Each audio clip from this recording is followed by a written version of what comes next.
हम काले हैं तो क्या हुआ, दिल वाले हैं, हम तेरे तेरे तेरे चाहने वाले हैं। नमस्कार, स्वागत है आपका हमारे इस YouTube चैनल पर। मैं मुनमुन श्रीवास्तव आपका हार्दिक अभिनंदन करता हूं। भाई, ईश्वर ने यही रंग दिया है, तो अगर किसी ने लिख दिया कि मुनमुन कल्लू, तो थोड़ी देर के लिए ज़रूर जो है वो लगा अटपटा, लेकिन उम्मीद की जाती है आप सभी स्टूडेंट से कि आप एक संयत भाषा का जो है वो प्रयोग करेंगे। आपकी फ्रस्ट्रेशन मैं समझ सकता हूँ और उसका जो रिफ्लेक्शन है वो 2 दिनों से दिख भी रहा है। मैंने देखा कि चैनल पर व्यूज़ डाउन हुए हैं, सब्सक्राइब जिन्होंने किया हुआ है उनमें से बहुत से लोग अनसब्सक्राइब कर रहे हैं। मैं ये सब्सक्राइब और अनसब्सक्राइब के चक्कर में आज तक नहीं पड़ा, जब से मैंने ये बच्चों के लिए चैनल बनाया था। तो अगर आपको लगता है कि इस चैनल में कंटेंट आपकी पसंद का नहीं है, तो आप में से जितने भी लोग ऐसा पसंद करते हैं वो आप इस चैनल को छोड़ सकते हैं, आप अनसब्सक्राइब कर सकते हैं। क्योंकि जो है वो बहुत ही सीरियस स्टूडेंट्स को मैं पसंद करता हूँ। ऑडियंस बेशक थोड़ी हो, लेकिन वो एक सीरियस हो, सुनने वाली हो। और हर समय जो है वो केवल एडमिशन ही नहीं चल सकता। दिल्ली विश्वविद्यालय और उच्च शिक्षा की जगत में जो कुछ चलेगा वो इस चैनल पर जो है वो आएगा। विशेष रूप से दिल्ली विश्वविद्यालय, आप ये कह सकते हैं कि हाँ, इसमें दिल्ली विश्वविद्यालय की तमाम हलचल है। अगर वो इस चैनल पर नहीं है तो इसका मतलब जो है वो इरेलेवेंट है, उसका इतना कोई महत्व नहीं है। ठीक है, क्योंकि तमाम भी चीज़ें होती हैं, अखबारों में भी छोटी बड़ी सब खबरें आती हैं। हर खबर हर अखबार में नहीं हो सकती और हर चीज़ हर चैनल पर नहीं हो सकती, लेकिन जो महत्वपूर्ण है वो ज़रूर होगी। आपके एक कमेंट से शुरू करूंगा। सवेरे मैंने एक कमेंट पढ़ा जिसमें एक स्टूडेंट ने लिखा कि उसको DU के श्यामलाल इवनिंग कॉलेज से मॉपअप राउंड 2 के लिए एक मैडम ने कॉल किया था और उन्होंने कहा कि आपका डॉक्यूमेंट वेरिफिकेशन हो रहा है और फ़ी लिंक जो है वो जनरेट होगा और आप जो है वो भरिएगा, लेकिन वो फ़ी लिंक नहीं आया। ये बात मैं इसलिए कह रहा हूँ कि जब कल रात को जो आपने वीडियो देखी थी उसमें इसी का जिक्र था कि सीटें तो 100% अलॉट हुई, लेकिन स्टूडेंट्स फ़ीस भरने के लिए नहीं आए। और उसी की प्रतिक्रिया स्वरूप जो है वो कॉलेज के प्रिंसिपल ने से जब हमने बात करी, प्रोफेसर नचिकेता सिंह, जो कि कुछ दिन पहले ही अभी श्यामलाल इवनिंग कॉलेज के प्रिंसिपल बने हैं, और जब हमने वो संदेश उनको भेजा, संदेश कुछ ये था, मैं आपको सुना भी देता हूँ एक बार। इसमें ये जो यूज़र हैं, नाम नहीं बताऊँगा, उन्होंने कहा कि सर, मुझे श्यामलाल इवनिंग से कॉल आया था और कोई मैम थी, उन्होंने बोला था कि वो मेरा डॉक्यूमेंट वेरिफिकेशन के लिए भेज रही हैं और उन्होंने बोला कि शाम तक आपके डैशबोर्ड पर फ़ी पेमेंट का ऑप्शन आ जाएगा। बट सर, कोई ऑप्शन नहीं आया और जब मैंने वापस वो नंबर पर कॉल किया तो उन्होंने कॉल बार बार कट किया। ये तो गलत हुआ सर। और उसके एक जो मेल की चेन में इस कमेंट के मेरे साथ भी यही हुआ। एक यूज़र ने और लिखा और एक यूज़र ने तो बाकायदा जो है वो आरोप ही लगाया कि पैसा खाकर शायद DU में सीट दी जा रही है। ये एक यूज़र का था।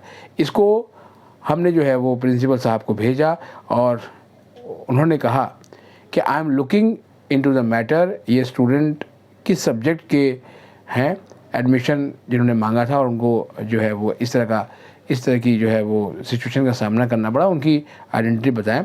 तो YouTube के प्लेटफॉर्म पर एक्चुअल आइडेंटिटी जो है मिलना मुश्किल होता है, तो इसलिए हम जो है वो आपसे निवेदन करेंगे कि जितने भी ऐसे कैंडिडेट्स जो है वो हैं उस कॉलेज से रिलेटेड जिनको ऐसी समस्या हुई थी, वो अगर उनके पास कोई प्रूफ है तो उसका जो स्क्रीनशॉट और जो है वो लेकर आप उसे मेरे mail ID Munmun Srivastava MUNMUNSRIVASTAVA@gmail.com पर आप उससे जो है वो जितनी जल्दी हो सके आप भेज दें, जिससे कि वो कॉलेज के प्रिंसिपल साहब को भेजी जा सके कि ऐसी घटनाएं हुई हैं। हो सकता है इस तरह की घटनाएं जो है वो कुछ और कॉलेजों में भी मॉपअप राउंड के दौरान जो है हुई हो, क्योंकि मॉपअप राउंड 2 का एग्जैक्ट डाटा जो है वो अभी तक ड्यू के एडमिशन ब्रांच ने रिलीज़ नहीं किया है। और इवन मॉपअप राउंड 1 में भी जो है वो केवल 1137 स्टूडेंट का बताया गया था कि एडमिशन हुआ है, और उसके बाद भी समय बचा हुआ था, तो टोटल एडमिशन कितने हुए ये भी नहीं बताया गया। मॉपअप राउंड 2 में कितने स्टूडेंट्स ने जो है वो अप्लाई किया वो डाटा भी जो है वो रिलीज़ नहीं किया गया। और उसके बाद जो है वो कितने एडमिशन्स हुए अलग अलग कॉलेजेस में, कहीं पर 35 हुए, कहीं पर 40 हुए, कहीं पर जो है वो 100 से ऊपर भी एडमिशन हुए हैं, ऐसी जानकारी मिली है कॉलेजेस से, लेकिन एग्जैक्ट कितने हुए हैं ये जानकारी नहीं आई है। ये आपको इसलिए बता रहा हूँ क्योंकि इसका सीधा सा संबंध जो है वो उस चीज़ से है कि मॉपअप राउंड 2 के बाद क्या। कई स्टूडेंट ने कहा कि सर एक अपडेट दे दीजिए कि मॉपअप राउंड 3 आएगा कि नहीं आएगा। अगर अपडेट हो तभी आपको देंगे ना, कयास और अनुमान पर ये चैनल नहीं चलता, आपको हमने पहले भी बताया था। इसमें सारी चीज़ें फैक्ट्स के साथ आती हैं, तो इस बारे में किसी भी ACEC मेंबर से बात नहीं हो पाई, क्योंकि कल भी जानकारी आपको मैंने दिया था कि ड्यू में जो है वो NAC की विज़िट जो है होनी थी और होनी है। और आज जो है वो अब से कुछ घंटे पहले आपने प्रोफेसर अजय अरोड़ा जो कि रामजस कॉलेज के प्रिंसिपल हैं, और पिछले दिनों जब वाइस चांसलर साहब ने AC मीटिंग के बाद एक कमेटी का गठन किया था जो IDP से जुड़े हुए जो ड्राफ्ट है उसको ठीक कर रही थी, उसमें कई सारे जो है वो चेंजेस कर रही थी जिससे कि वो और इफ़ेक्टिव बन सके, उसके सदस्य भी हैं। तो उनका एक पूरा इंटरव्यू उसी विषय पे किया। IDP को समझना और जानना आपके लिए बहुत महत्वपूर्ण है, क्योंकि आने वाले दिनों में दिल्ली विश्वविद्यालय में किस तरीके के बदलाव होंगे, क्या कुछ होगा, क्या कुछ घटेगा, इंफ्रास्ट्रक्चर के लेवल पर बढ़ेगा घटेगा, चीज़ें होंगी, आपकी फ़ीस बढ़ेगी नहीं बढ़ेगी, इंस्टीट्यूट्स को किस तरीके से डेवलप किया जाएगा, ये सारा जो है वो उस ड्राफ्ट में है। और आप उस वीडियो को जाकर बहुत देखें एक बार, आपको जो है वो थोड़ी सी समझने में कठिनाई होगी, फिर भी प्रोफेसर अजय अरोड़ा ने उसे बहुत ही आसान शब्दों में समझाने की कोशिश की है। और इसके अलावा 3 दिन जो है वो NAC विजिट भी है। एक स्टूडेंट ने कहा कि क्या 3 दिन कॉलेज आना कंपलसरी है? देखिए, कॉलेज आना कोई कंपलसरी नहीं है, लेकिन अगर कॉलेज नहीं आएंगे आप और आपकी अगर अटेंडेंस शॉर्ट हो गई तो आपको जो है वो परीक्षा में बैठने से वंचित किया जा सकता है। परीक्षा की बात इसीलिए की है क्योंकि मॉपअप राउंड जो है 2 के बाद अगला कोई राउंड हो सकता है या नहीं, इसकी संभावनाएं इसलिए थोड़ी सी धूमिल हो गई हैं क्योंकि अब कुछ ही दिनों के बाद जो है वो परीक्षाएं शुरू होनी है, और उसके पहले जो है वो इंटरनल्स होंगे, और उसके बाद जो है वो आपके एग्ज़ाम होंगे दिसंबर जनवरी में। तो बहुत कम समय बचा हुआ है, लेकिन इसमें गलती आपकी नहीं है। आप फर्स्ट राउंड से जो है वेट कर रहे हैं, सीट आपको नहीं मिली, लेकिन पिछली कई वीडियोज़ में मैंने आपको बताया भी है कि सीट सबको नहीं मिल सकती। इवन जो है वो SC और ST कैटेगरी में भी नहीं मिल सकती है। कई कोर्सेज में जो है वो SC की सीटें UR से पहले भर गई थी। Even NCVEP non collegiate women's education board में भी भर गई थी।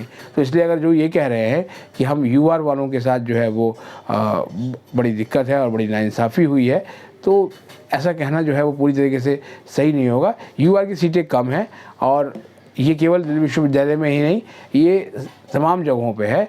और आपको अगर ये लगता है कि इस चैनल पर जो है वो UR कैटेगरी के स्टूडेंट्स का पक्ष नहीं लिया जाए, क्योंकि एक ऐसा ही व्हाट्सएप आज मुझे रिसीव हुआ जिसमें कहा गया कि सर आप जनरल कैंडिडेट्स की अलग से बात नहीं करते। अरे ये चैनल केवल जो है वो जनरल या OBC SC ST इन सबको बाइफर्केट करने वाला चैनल नहीं है, ये ओवरऑल स्टूडेंट्स का चैनल है। और मुझे अच्छा लगता है जब मुझे हर रोज़ कम से कम 10 से 20 स्टूडेंट जो है वो प्रतिदिन मुझे मिलते हैं, जो है वो आते हुए जाते हुए, और मुझे अच्छा लगता है कि वो अपनी बात शेयर करते हैं और वो बताते हैं। SOL के एक स्टूडेंट से मुलाकात हुई, उसने कहा कि सर हमारा जो है वो 70 नंबर का जो है वो IA होता है, और ये तो सर गलत है ना, 30-40 का अलग अलग होना चाहिए।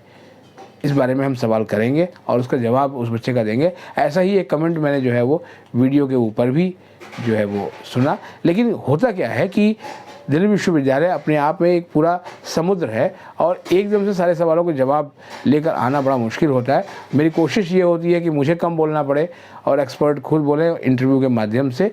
तो आप से यही जो है वो रिक्वेस्ट करेंगे कि आप जो है नज़र बनाए रखें, अगला कोई राउंड हो सकता है या नहीं हो सकता, इसके संबंध में हम अपडेट ज़रूर आपको देंगे। जिन्होंने विड्रॉ कर लिया है अभी तक वो निश्चिंत रहें, उनका रिफ़ंड आएगा। लेकिन रिफ़ंड में जो है वो काफ़ी वक्त लगता है। और अगर आपको यकीन ना हो तो आप इसी चैनल पर जाकर मेरी जो है वो बीते वर्ष की आप कुछ वीडियोस को देख लीजिए कि रिफ़ंड के लिए जो है वो स्टूडेंट्स कैसे गुहार लगा रहे थे। यहाँ तक कि जो है वो यूजीसी के फ़ी निवारण पोर्टल पर भी रजिस्ट्रेशन कर रहे थे, फिर भी उनकी फ़ीस वापसी नहीं हो रही थी। और बहुत बड़ी संख्या में जो फ़ीस वापसी हुई वो हुई 8 मार्च को, जिस दिन अंतर्राष्ट्रीय महिला दिवस होता है और उस दिन महाशिवरात्रि भी थी और ड्यू की इसी मीटिंग भी उस दिन चल रही थी। और उस दिन शाम को 4 बजे के आसपास जो है वो फ़ी का जो उनका वापसी है वो आई। पैसे उनके कोई भी नहीं कटे और इसके लिए दिल्ली विश्वविद्यालय के vice chancellor professor Yogesh Singh ji को धन्यवाद भी दिया गया कि उन्होंने जो है वो बच्चों की आवाज़ सुनी। लेकिन इतनी जल्दी फ़ीस वापसी जो है वो नहीं होती है। और अगर आपको लगता है कि अगर आपने विड्रॉ किया आपकी फ़ीस कल ही वापस आ सकती है, परसों आ सकती है, तो ऐसा नहीं है, इसमें समय लगेगा। जब एडमिशन प्रक्रिया जब वाइंड अप हो जाएगी उसके बाद ही जो है वो फ़ी वापसी की जो है वो मुहिम शुरू होती है। एक सवाल जो है वो और जो है वो एक स्टूडेंट का है, उनका यही कहना है कि सर जो है वो कि क्या एसओएल में ट्रांसफ़र होता है। देखिए, फर्स्ट ईयर में चाहे वो रेगुलर हो या एसओएल हो, ट्रांसफ़र जैसा कोई वर्ड नहीं है, माइग्रेशन है और वो आपको मिलता है सेकेंड ईयर में। और ये माइग्रेशन का रूल जो है वो तब बना दिया गया था जब ड्यू में एनुअल मोड चलता था। तो इसलिए जो है अब सेमेस्टर है तो यानी माइग्रेशन आप कर सकते हैं आफ्टर सेकेंड सेमेस्टर जो है वो के रिज़ल्ट के बाद। तो इसकी बात उस समय करेंगे। अभी फ़िलहाल बात यह है कि आप दिल्ली विश्वविद्यालय की वेबसाइट पर भी जो है वो नज़र बनाए रखें तमाम इन्फॉर्मेशंस के लिए। ये चैनल जो है वो आपको एक इंडिकेट करता है, लेकिन इसमें दिल्ली विश्वविद्यालय से जुड़ी हुई वो तमाम खबरें जो है वो सबसे पहले देने की कोशिश की जाती है जो आपके काम की होती है। हो सकता है कोई चीज़ आपके काम की ना हो लेकिन आपके किसी मित्र के काम की हो या किसी और के काम की हो। तो इसलिए जो है वो ऐसा बिल्कुल ना सोचे कि इस चैनल पे हमेशा आपकी ही बात की जाएगी। इस चैनल पे वो बात की जाएगी जो उस समय के लिए ज़रूरी है। जैसे बहुत से आज पेरेंट्स ने मुझे बताया और एक पेरेंट ने मुझे जो है वो एक तस्वीर भी शेयर की, उसको हम कल लगाएंगे, कि उनकी बेटी ने जो है वो भगिनी निवेदिता कॉलेज जो है वो ज्वाइन किया। ये एक जो पेरेंट है वो वेस्ट बंगाल से जो है वो आए हैं और उन्होंने बाकायदा कहा कि सर मुझे बहुत अच्छा लगा और मैंने जो है वो अपनी बिटिया को भगिनी निवेदिता कॉलेज में भेज दिया है और ये फ़ोटो आपसे शेयर करते हुए मुझे बहुत खुशी हो रही है। और जो है वो मैं उनकी बिटिया को शुभकामनाएं दूंगा कि वो अच्छे से जो है वो पढ़ाई करे और उसने जो है वो हिम्मत की है तमाम उन जो है वो रिव्यूज़ के बीच में, जिसमें जो है वो किसी एक कॉलेज के जो है बच्चों को कहा गया कि भाई आप उस कॉलेज में ना लें, वर्स्ट कॉलेज ऑफ ड्यू बताया गया। तो ऐसा नहीं है। वहाँ के बच्चों ने अगर अच्छा CGPA स्कोर नहीं किया होता तो सेकेंड ईयर में उनके माइग्रेशन नहीं हुए होते। आप चाहें तो कॉलेज से डेटा निकलवा कर देख भी सकते हैं।